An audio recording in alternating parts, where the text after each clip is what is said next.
unidade, sempre foi assim.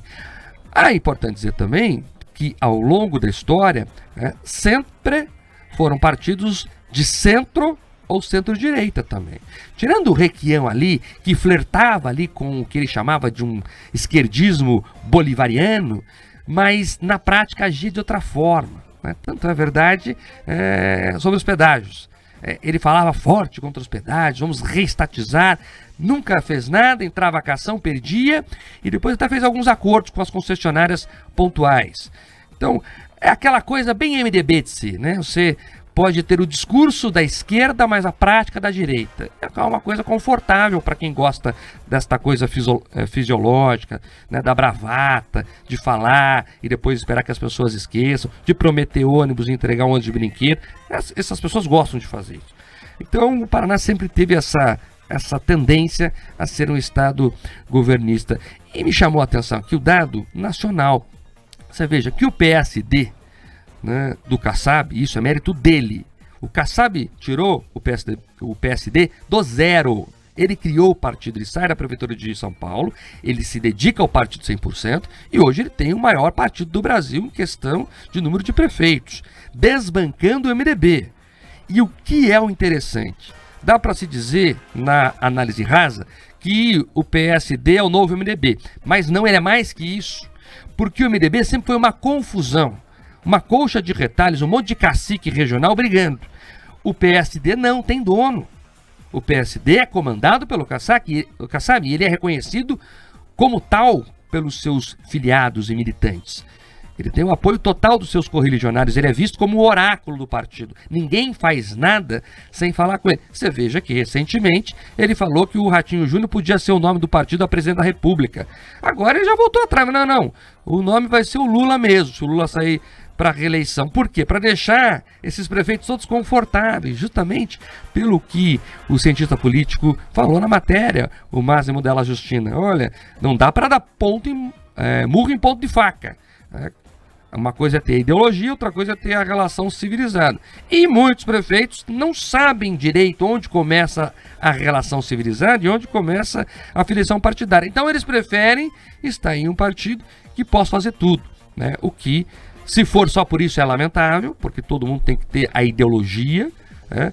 Claro, sabendo ter a educação de conversar de forma republicana quando necessário. Agora, Pedroso, a mim me parece que é muito mais a primeira coisa, de querer estar ali com uma ligação direta ao governo federal sem ter qualquer problema, do que fazer o jogo republicano e mostrar, discordo, mas a população precisa das verbas federais cada vez mais concentradas lá em Brasília. Nesse caso, a filiação partidária dos prefeitos segue muito mais uma questão tática do que uma questão ideológica. Dificilmente você vai encontrar um prefeito literalmente apaixonado por algum dos temas, que se enquadre ou que coloque como uma prioridade se filiar a esse ou aquele grande grupo de esquerda ou esse ou aquele outro grande grupo de direita. Não. Normalmente eles têm ali as preocupações paroquiais, justamente por esse elemento que o Mark fez questão de frisar. Existe uma concentração de recursos em Brasília, você tem uma concentração menor de recursos dos governos dos estados e você tem uma dependência também ali dos deputados federais e estaduais. Então os prefeitos eles se movem dentro dessa geleia que é o sistema político brasileiro. E o que eles fazem, já que não existe fidelidade partidária para esse tipo de cargo? Muitas vezes eles se elegem até por um partido e durante a gestão, durante o mandato, eles migram para aqueles partidos que no mínimo não lhes comprometam. Então o que eles fazem quando eles vão para o partido do governador? Eles se alinham para poder estar ali bem com a Casa Civil do governo do estado, para estar bem nas secretarias. E se esse partido ainda não for de oposição ao governo federal, melhor ainda. E é nesse quadrado que o PSD se amarra. Veja, aqui no Paraná, nós temos aqui o PSD, tem projeto próprio, o Ratinho Júnior tem um alinhamento mais à direita, mas não é de oposição frontal ao governo federal. Eles também olham, tem o Kassab que compõe o governo federal. Em São Paulo, que é o estado onde o PSD cresceu muito, principalmente depois da eleição do Tarcísio e de o Kassab ter assumido a Secretaria de Relações Institucionais ali do estado, cresceu também nessa lógica. Estão bem com o governador, mas também não colocam ali uma oposição ao governo federal. Agora, as eleições municipais já são colocadas, Mark, nesse pleito, como diferentes de outros. O PT já fez um congresso dizendo que tem prioridade em eleger vereadores e prefeitos. Outros partidos aqui no estado também colocam como uma ideia de já começar ali a arregimentar garrafas para ter uma ou outra candidatura mais viável para a sucessão de Ratinho Júnior. Então, tem essa flexibilidade dos prefeitos, mas também é um momento de outros grupos políticos tentarem demonstrar força. Não sei se vão conseguir, mas a tentativa já está encomendada. O PT no Paraná vai mal, né? Nunca chegou à capital, por exemplo, nunca elegeu o prefeito de Curitiba, chegou pela porta dos fundos, né? Com a vice lá do Gustavo Frutti, Miriam Gonçalves, mas não conseguiu eleger. Curitiba nunca botou no 13 para prefeito. E o PT tem uma mágoa muito grande disso, né? E uma tentativa de reverter isso, mas não me parece que será nas próximas eleições, pelo menos segundo os números. E nunca conseguiu também chegar ao governo do estado, sempre fez votações ali pífias. Da Prefeitura de Curitiba quase chegou, certa vez com o Ângelo Vagnoni, mas para o governo do Paraná sempre ficou longe, terceiro, quarto, com votações menos expressivas. Então ele tenta, aqui no Paraná, usar, né, esses laranjas, essas máscaras que topam ali levar o discurso deles escondidinho no barco, né? Vamos ver o que vão fazer a partir de agora. Tanto é que o PT hoje enfrenta um problema em Curitiba, porque os caciques estaduais e nacionais, a Gleisi Hoffmann, que é a manda-chuva do PT, não quer lançar candidato de Curitiba. Quer ir de Luciano Dutti, porque entende que através do Dutti consegue chegar ao Palácio 29 de Março, que é a sede da Prefeitura de Curitiba.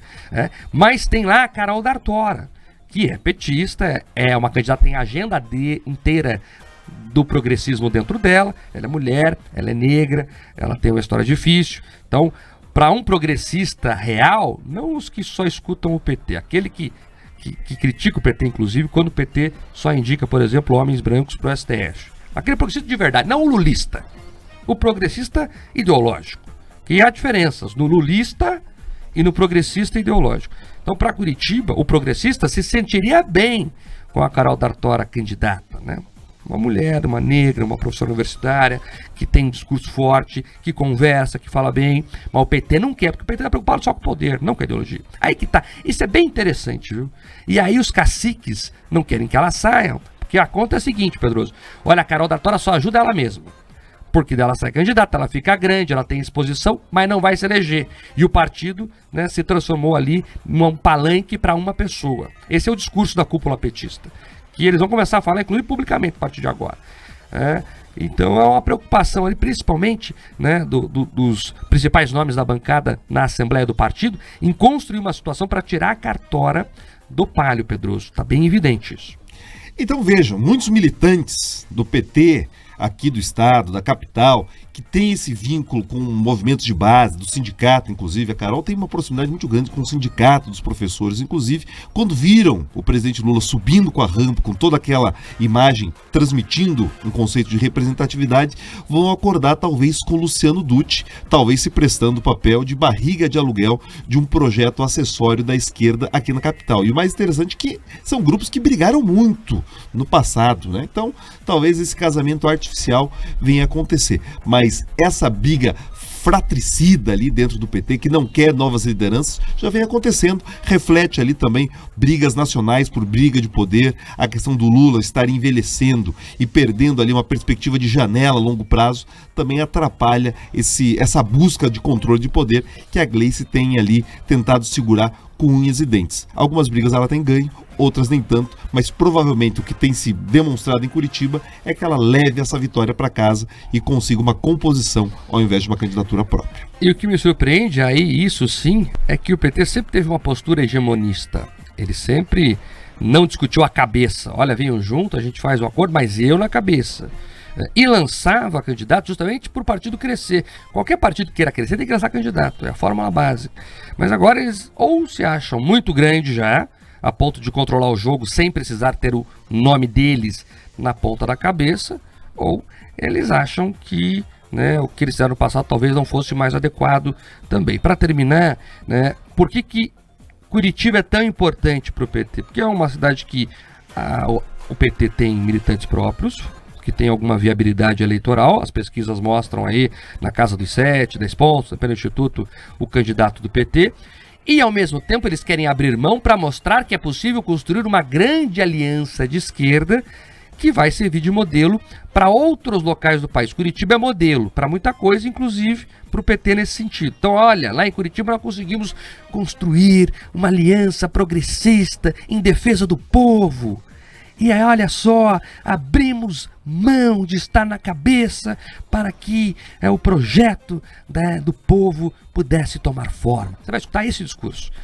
Inclusive para o Lula, esse debate já está dado, inclusive a briga da Gleisi com o Haddad, vamos falar daqui a pouco, é sobre isso, tá? Não tem nada a ver sobre economia. Economia é o assunto que eles acham.